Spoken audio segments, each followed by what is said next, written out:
when I had the opportunity to come and join ResponsibleSteel, I was really intrigued by the impact that we have the potential to have with the amount of emissions that are created in the steel industry, and if we can get everyone moving in the same direction, we can really have a positive impact on climate change. My job is looking at Principle 10, which is greenhouse gas emissions and climate change. Part of the work I do is updating the standard and making sure it's accurate and robust and driving the change we want to see in the industry.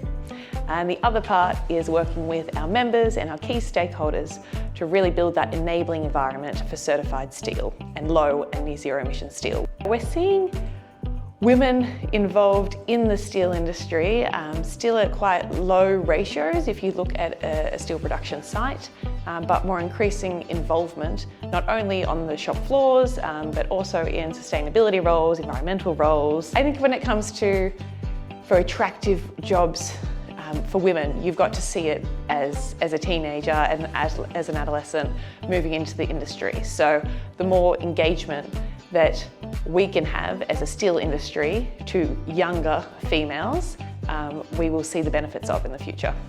My work focuses on Principle 10 around climate change and greenhouse gas emissions to decarbonize the steel industry.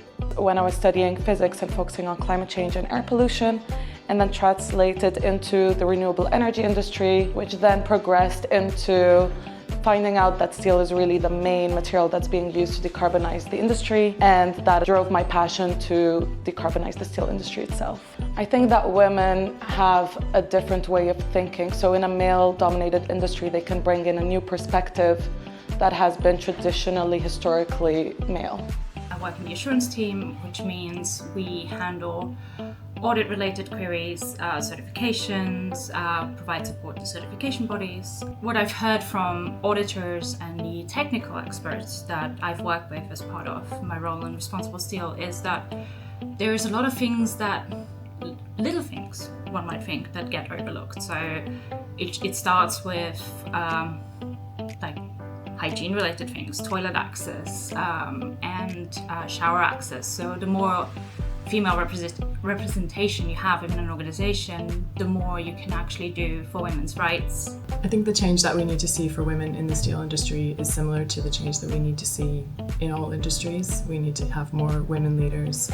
We need to have greater diversity of thought and experience, and equal pay, greater safety. So I've always worked in standards because I believe they play such an important role in driving change towards sustainability. They define the roadmap, they define what good looks like for an industry, and they enable consensus among the different stakeholders. And that is so important that we all have that North Star that we're leading towards. It also allows a roadmap to be built so you can ensure that as many stakeholders as possible aligned with how we're going to get there. I actually heard a brilliant quote, which was from, I think it was Laura Clark from Client Earth, who said, "We won't win because we're right, we'll win because we're organized." And I think that's something that standards really can offer in the landscape, which is actually capturing the good practice and enabling us all to work together towards it.